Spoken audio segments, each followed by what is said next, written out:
Mes chers amis, mesdames, messieurs, je dois mettre mes lunettes parce que sans ça, à mon âge, vénérable, bonsoir, merci infiniment de votre très cordiale présence. Merci Madame Huguette Couden, propriétaire de la galerie qui s'est présentée. Elle est artiste elle-même et d'ailleurs elle connaît très bien notre propre langage. Merci à Claude Courtois et Dominique Derive qui viennent de Belgique pour faire un reportage sur la galerie, sur la région et à Biotique sur ma carrière toute la semaine. Merci mon agent, Bobby, qui est là. C'est mon nouvel agent et depuis qu'il est là, ça marche. Hein. Merci à Jérôme qui n'est pas là, mais qui nous a aidés à faire l'accrochage. Merci à Madame Glade et Madame Lallemand qui sont venus expressément de Vézénombre. Ce sont les élus de Vézénombre qui soutiennent eux aussi beaucoup les artistes de notre beau village médiéval. Merci aux élus de Saint-Christol qui se sont déplacés. Merci au coordinateur de la Maison pour tous. Merci à mes amis, que je pourrais presque dire merci à mes frères d'artistique, comme Robert qui est un grand talent. Merci à vous de me soutenir et d'être là.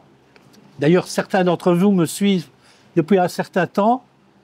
Ils ont pu voir les différents styles et thèmes que j'ai explorés, comme l'abstraction, le pouring, et aussi cette exposition que j'avais faite en hommage au Portugal où j'ai vécu quelques années, et cette place réservée à la couleur dans mes travaux. Aujourd'hui, je vous présente une série de toiles intitulée globalement Sud Attitude. C'est un projet qui me tenait vraiment à cœur parce que c'est une manière, une forme d'hommage à mon pays adoptif qu'est l'Occitanie et le Sud. Enfin, à chacune de mes expositions, j'offre un petit acte poétique de textes parus ou pas encore publiés dans mes différents ouvrages, puisque je publie également des livres de poésie, avec pour fond sonore 2 de mes compositions. Comme ça, vous allez découvrir également la musique que je compose. Ce sont bien sûr des poésies consacrées à l'Occitanie.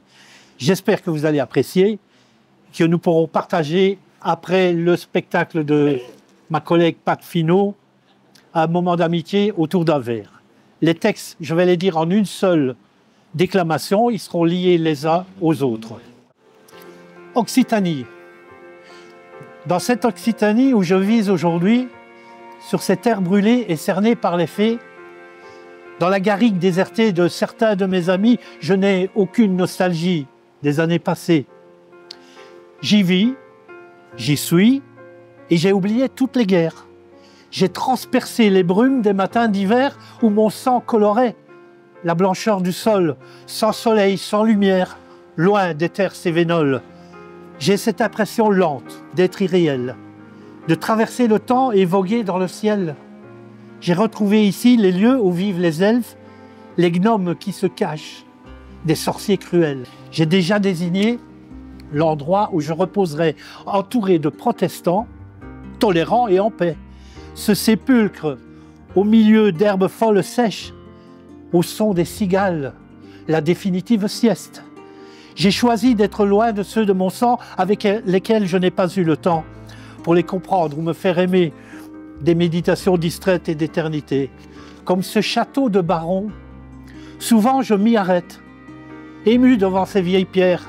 Elles racontent une histoire, peut-être des gens fiers, des arcs en ruine ou des murailles solitaires qui se laissent caresser par des traits de lumière. Au loin, je peux voir la campagne contrastée de couleurs ocre et souvent miragée, et le mont Ventoux qui se dresse majestueux, même par temps flou et reflets nuageux. Je reste assis, dose aux vestiges de la forteresse, et je médite sur la vie et le temps qu'il me reste. Car toi, ma libre poésie, que j'offre à tout venant, individuelle ou collective, je te veux en reflet transparent. Toi, mes couleurs intérieures, que je peins des mots et sentiments, de silence naissent les fleurs qui parfument mes enchantements. Toi, son de musique nouvelle, ou théâtre d'actes de cœur, tous les acteurs sous le soleil déclament les joies et même les pleurs. Liberté, oui, liberté, Je ne peux pas être l'artiste d'un seul style. Éclectique, je veux pouvoir tout explorer, ne pas m'enfermer dans une infirmité vile et prendre ainsi des chemins torturés. La création me parle d'abord avant les hommes. Elle fait partie de moi, nomade et sans vergogne.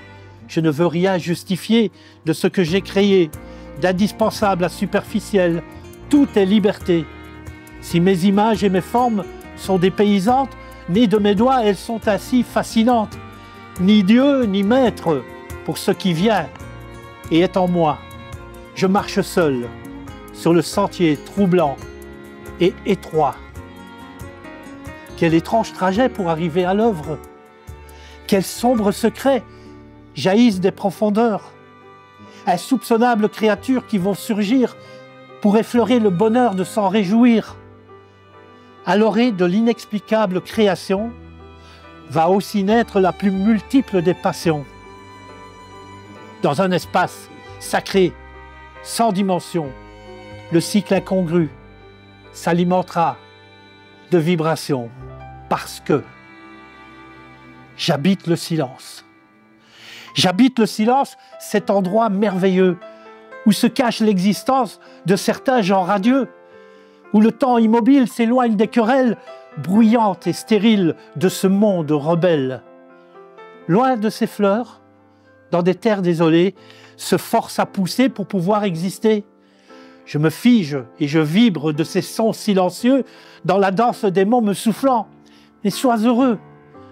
Je m'imbibe des merveilles que la vie m'a données.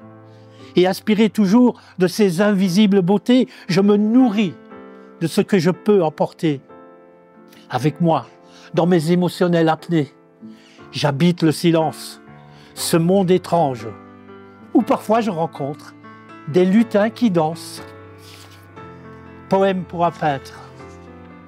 Mes pinceaux en feu caressent la douce toile et les ombres forment le jeu des couleurs en pagaille. Les voluptés de l'occulte éclairent les névroses noctambules. Les tons et les formes naissent d'une âme conforme. Et ces clairs obscurs du passé, où l'on devine des lumières, l'architecture des pensées et ses inaccessibles imaginaires. L'intuition créatrice, obscure et incertaine, faite de doutes qui esquissent, la folie ordinaire. Laissez-moi les couleurs, celles qui parlent du cœur. Pardonnez les méformes, celles que vos regards ordonnent. Les pinceaux de la sensibilité restent les outils de l'âme. Ils servent à magnifier les fulgurances profanes. De mes pinceaux en feu naissent d'une âme difforme des brouillards ténébreux que la couleur transforme. Comme ce sculpteur.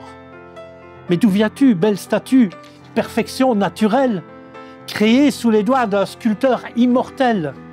Sous les cieux qui parfois semblent orageux, je vois ta stature et ton air courageux. Es-tu issu d'un ciel rempli d'astres, ou mieux, d'un univers fantasque? Es-tu là pour faire confondre les faibles ou pour t'enivrer de la force des maîtres? Viens-tu de l'enfer ou d'un lieu infini pour maudire ou aimer les êtres de la nuit?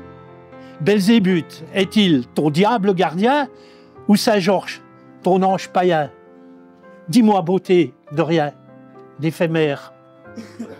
Je peux croire en toi et partager tes mystères, splendeur des cieux couchants et aurore glacée, tes parfums érotiques sont des sources fécondées par le Créateur.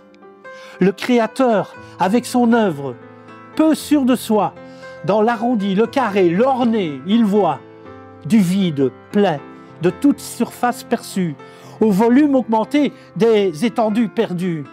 Et ces vibrations qu'il découvre en lui, spirituelles, métaphysiques ou d'infini, au lieu de tracer ses sentiments élémentaires, il parfume de couleurs d'étoiles imaginaires. Car la création,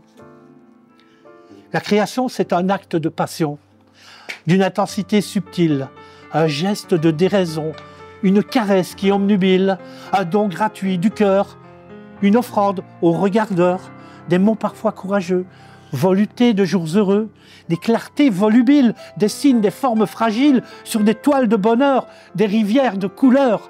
L'art est un isolement fait d'obscures transmutations, sans les philosophes indécents et les voyous de l'émotion. Merci beaucoup. Merci. Merci beaucoup. Merci. Merci pour votre écoute attentive. Merci. Très bien.